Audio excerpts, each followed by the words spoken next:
ગુજરાતની રાજનીતિના સૌથી મોટા સમાચાર, વધુ એક ધારાસભ્યે આપ્યું રાજીનામું. કોંગ્રેસના ધારાસભ્ય ચિરાગ પટેલે આપ્યું રાજીનામું. વિધાનસભા અધ્યક્ષ શંકર ચૌધરીને રાજીનામું આપ્યું. ખંભાતમાંથી કોંગ્રેસના ધારાસભ્ય છે ચિરાગ પટેલ. હવે કોંગ્રેસનું સંખ્યાબળ 17થી ઘટીને 16 થયું છે.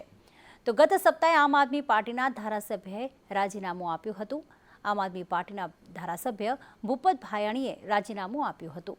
ત્યારે આજે કોંગ્રેસના ધારાસભ્ય ચિરાગ પટેલે વિધાનસભાના અધ્યક્ષ શંકર ચૌધરીને રાજીનામું સોંપતા વિધાનસભામાં હવે કોંગ્રેસની સંખ્યાબળ ઘટ્યું છે.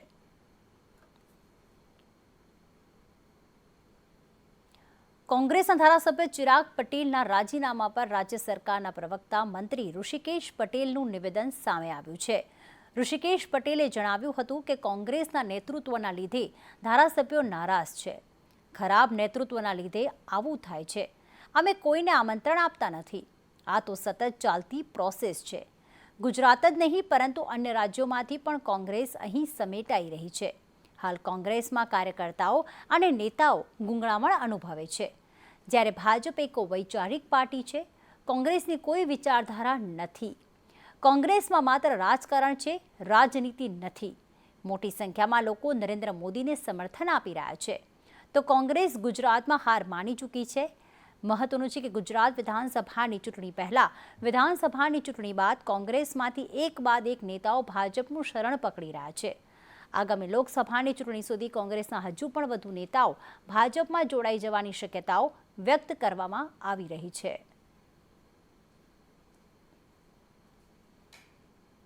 સંસદમાં સુરક્ષાની ચૂક મુદ્દે વિરોધ કરનાર 78 સાંસદોને સસ્પેન્ડ કરવામાં આવ્યા છે.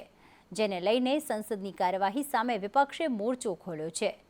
આ મામલે સંસદના બંને ગૃહોનો વિપક્ષ બહિષ્કાર કરવાના છે. બીજી તરફ એક જ દિવસમાં વિપક્ષના 78 સાંસદો સામે કાર્યવાહી કરવામાં આવી. લોકસભાના 33 અને રાજ્યસભાના 45 સાંસદોને સસ્પેન્ડ કરવામાં આવ્યા છે.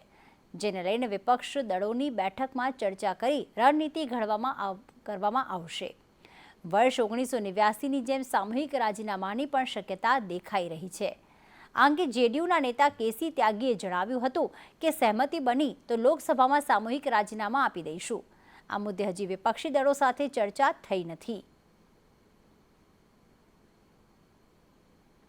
સંસદમાં હાલ શિયાળુ સત્રમાં સંસદમાં સુરક્ષાની ચૂક મામલે વિપક્ષે હોબાળો કરી રહ્યું છે.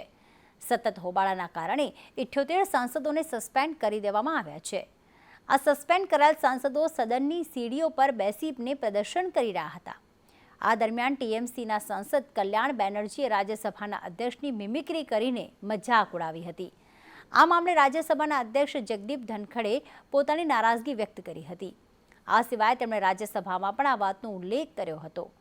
તેમણે કહ્યું હતું કે મેં હમણાં જ એક ટીવી ચેનલ પર જોયું જ્યારે એક સાંસદ અધ્યક્ષની મજાક ઉડાવી રહ્યા હતા અને તમારો એક મોટો નેતા તેનો વિડીયો બનાવી રહ્યો હતો. વધુમાં કહ્યું કે હું ભગવાનને પ્રાર્થના કરું છું કે તેને બુદ્ધિ મળે. અધ્યક્ષ પદ અલગ છે. રાજકીય પક્ષો પક્ષમાં કે વિરોધમાં એકબીજાનો સામનો કરી શકે છે, પરંતુ અધ્યક્ષને આનાથી દૂર રાખવા જોઈએ.